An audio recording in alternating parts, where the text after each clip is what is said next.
All right, Diamond C dump trailer, 10-month review. So this is a LPT 207. So it's got 7K axles or drop axles. So it's a 14,900 GVW trailer. Just for reference, it's not a heavier trailer. This is a rental trailer. This trailer has been rented out to people that, come and rent my machines and other stuff. And, a lot of them want to haul the minis in them. That is a large reason why I wanted to go with the Diamond C trailer. The low profile design was much safer for people to load equipment in and out. I'm certainly most concerned about my equipment, skid steers, mini excavators, etc. Biggest challenge with a rental trailer is, well, obviously renters just don't take care of stuff as well. So this is an honest review. I will say good things and bad things. And, from a rental standpoint, obviously people are using it harder. If you're, a sole proprietor and you're just working by yourself and you take care of your stuff, you probably won't run into some of these problems. If you have employees, you know how employees can be. A lot of employees do not care about the company's equipment necessarily as much as the company owner would. So you may come into these problems. So let's see, what was the first problem we had? Well, the worst part about it is, so this is not a heavy floor trailer. So we're going to give you a good example of why you should buy the trailer with a 7-gauge floor. This is after 10 months of use, or more or less after 5 months of use. I don't know if you can see how wavy the floor is. Down the center, Diamond C stitch welds the floor together.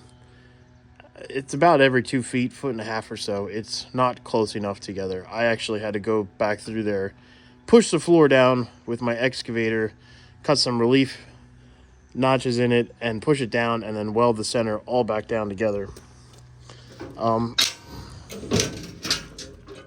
There's unfortunately some dirt here, but down in the center here, this end piece is also stitch welded, and dirt gets under there and it starts pushing up, and that becomes a problem because it just gets worse and worse. So I had to push all that down and weld that solid across the back here. So buy the heavy floor trailer. Also buy one with all the extra cross members. The biggest challenge, you can't control what people put in these trailers. This latch is welded. That was the next problem. So the latch broke because of the new fancy latches that they came out with, which, they do work. Even after all that, it still works.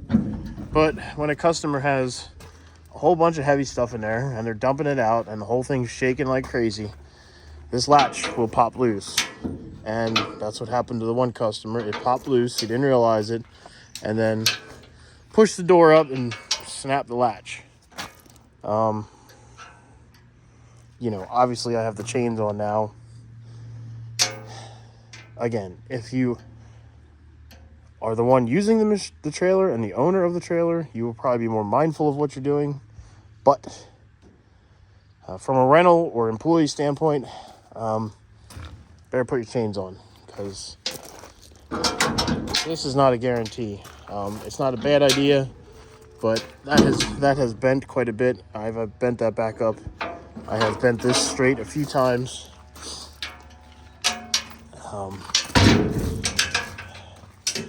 So other complaint, the back door latch, and this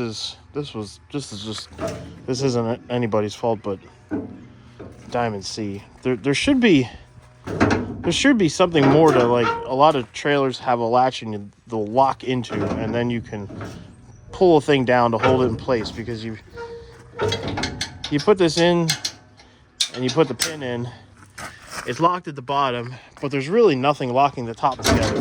And there's a lot of a lot of this going on. There's nothing that really holds these two pieces together other than this pin. I feel like there should be, like on a lot of other trailers, you'll have like a 2-finger design that comes up at the top and the bottom, and they lock together and they're solid. Like one locks into the trailer and then holds that, and then the top locks in, and the whole thing is solid as a rock. That could stand some improvement. These things where the ramps sit on obviously have been welded because they busted off because people are hard on stuff. This stuff is bent from people hitting stuff with it and everything else. Get the heavier fenders because these fenders are already bent. That happened quite quickly. We've replaced all the tires already once, and I don't blame Diamond C for that part of it. And it's with the complaints I have, I still think this is probably the nicest, best built trailer on the market. I added my own solar panel. Everything underneath here pretty well works as it should. I have no complaints about that. The extension on the jack handle, I don't know. That got bent right away. I saw that coming. But I put my own wireless remote on because it was like $30 on eBay. Battery. Uh-oh. Battery's going dead. Shoot.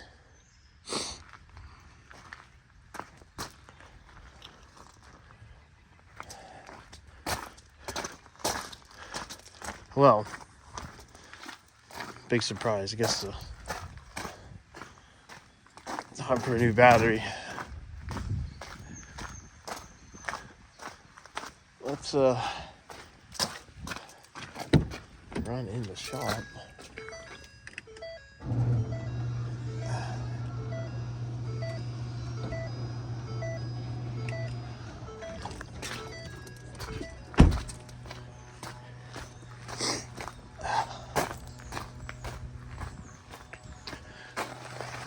I would end the video now, but there is some things I really like to show people. I am selling the trailer. There's somebody coming to buy the trailer right now. I have come to the determination that I cannot rent this trailer out. And I can't hardly afford to buy a better one and rent it out for what a dump trailer rents for. I really almost just need to buy some cheap trailer, like a Kaufman.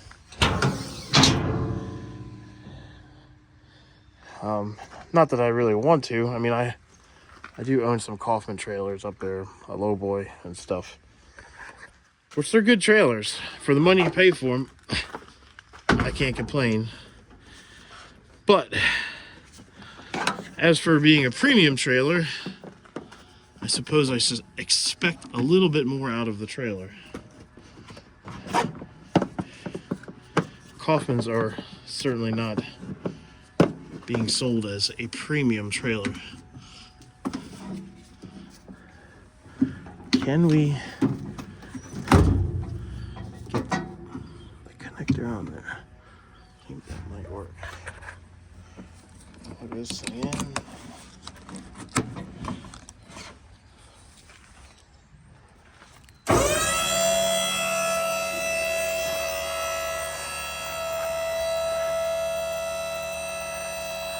So the cylinder is great.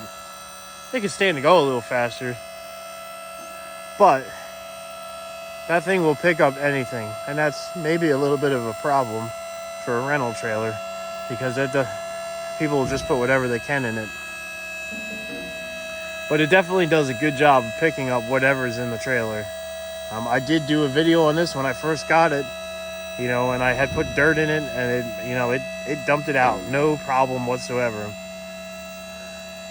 That tarp crank had broke. That thing's kind of a tricky thing. The way it latches in there, and it kind of screws tight, and some of the customers stripped the screws, or I don't know, pretty within the first week of the trailer being new, I fixed all that. So it seems to be working now as long as I'm the one using it. Trailer frame is good. So I had mentioned about cross members. These cross members are 16 inches on center. They do offer a cross member 1 foot on center. Highly recommend a cross member 1 foot on center. You can see where I had burned the floor back together with the welder because, it made marks in the bottom of the floor there.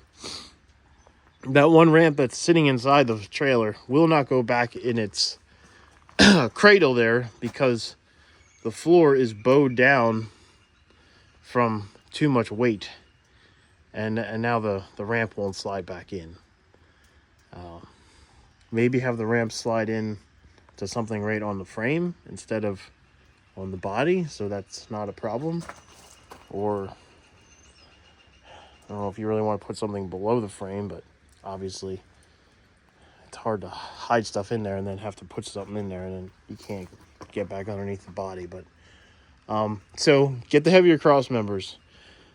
Floor is bowed because of too much weight and rocks and whatever all else. Some people were hauling some heavier machines that they shouldn't have been, and I don't know if that necessarily caused it because it's more bent in the center, so more weight of the dirt and everything else.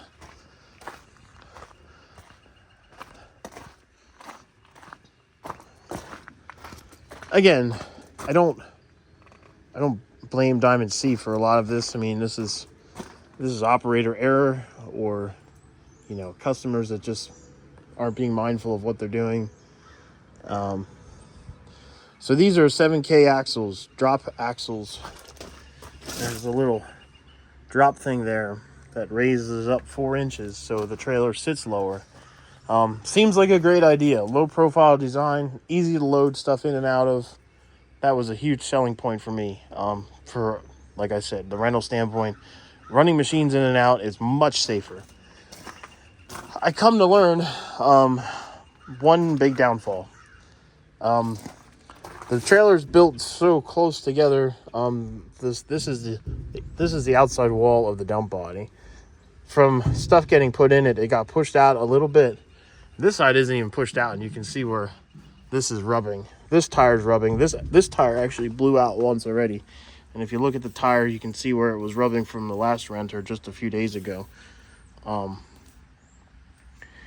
Because it's a drop axle, these axles tend to the top of the wheels always want to kind of come in a little bit when you put weight on them. And you put too much weight, it gets worse. But with the drop axle, that movement inward is going to be harder because your axle drops down, the way it's designed. So big problem. If you overload the trailer, you could run the risk of blowing tires out because your tire rubs on that. And if you're not paying attention and you're going down the road and you got something heavy in there, catastrophic failure to your tire, hopefully you can stop the thing and not have an accident. I cannot run the risk of renting this thing out and something happening like that. Fix to the problem, they do offer a either the straight axle option. I don't think would necessarily move as much, so your trailer would be a little higher with a straight axle, or the better choice would be a torsion axle, which gets rid of the leaf springs and bolts directly to the frame, and the whole axle hub assembly moves up and down and it's bolted to the frame. It's not going to have that inward motion as much. And if you can get a heavier axle, buy a heavier axle. The heavier the axles you can afford, the better. 8K axles would be better. I didn't really want to go that heavy because of a rental trailer, because most people don't have a CDL and it's kind of a gray area of what they can do and what they can't do. If it looks like it's a heavier built trailer, I didn't want it to become a problem for people. So, this is happening with, 10,000 pounds in the trailer. You're rubbing on here. It blew the tire out once, almost blew it out again. The drop axles are, maybe you could put different wheels on to space them out a little bit to get them away from the body. That would probably solve the problem. I did hammer that in so it's not sticking out anymore, obviously because I didn't want it to hit any longer. When it was sticking out with no weight on it, I could not really get my fingers between the sidewall and the body. I can now because I hammered it back in. So that's some of my complaints about the Diamond C dump trailer. This trailer out the door was $16,000 with tax, etc. I bought it off the lot. It wasn't pre-ordered. Obviously, if I pre-order one, you get the heavier floor, the heavier cross members, heavier axles, torsion axles, heavier tires, heavier fenders. I like I said, I do think it's a really nice trailer. There's just some improvements that need to be more of a standard feature, especially with that drop axle. Be mindful of that if you're using one like this, or any trailer that has a drop axle. If you're overloading the thing, I can't control what people are putting in the trailer. That's the challenge. If I was using it for strictly myself, I would not be worried about it. But being a rental trailer, I have no control over how much somebody's going to put in that thing because I am not going to be there to hold their hand. Again, I think it's a good trailer. I just think you have to be mindful of some of those things and those improvements. If you order a trailer, try to get torsion axles, get the heavier floor, get the heavier fenders, get the bigger axles if you can. If you have to have 7K, I think that they offer a 7K torsion axle. I would recommend getting an 8K torsion axle in a 14-foot trailer if you can. It could stand to use it. So the heavier floor is a big thing, but once I started having these tire issues, I really got concerned because I didn't want something bad to happen. If somebody was hauling this thing down the road and hauling one of my skid loaders and, they blow a tire out and wreck the thing and, destroy my machine and my trailer and, who knows what else to them. So, this is my honest review. This is a review of people renting the trailer. This is not me using it. I've used it a few times myself, and I've had good experience with it because, well, I have 18-wheelers and all kinds of other big machines. I know how to, not overload stuff. But if you have employees or you're renting the trailer, I did price a new one. I might order a new one. I haven't decided yet. It's a fair bit more than what I paid for this one, obviously, because of adding the extra options. And for what I charged to rent this trailer out, I really don't think the return on the investment is there. You might as well just have cheap trailers to rent them out because people are just going to destroy stuff. So, still a good trailer. Don't be afraid to buy one. I'm not telling you not to buy one. If I was going to buy another dump trailer and use it for myself, my own business, I'd buy another Diamond C. I would just make some of those changes. So I hope this is a helpful review. I actually have a guy coming right now to buy this trailer. I don't necessarily want to get rid of it, but if it's here, it's going to wind up getting rented out. And if it's not here, well, then I can't rent it to nobody. So I'm losing money on it for what I paid for what I recouped on my rentals. It's the return on that side of the investment is a loss if I get what I'm asking for the trailer. But that's my choice. I mean, I could keep it around, but it's probably not worth it for a rental. So, honest review. So, appreciate you watching, and I hope this was helpful for everybody that's looking at these trailers. So, thank you.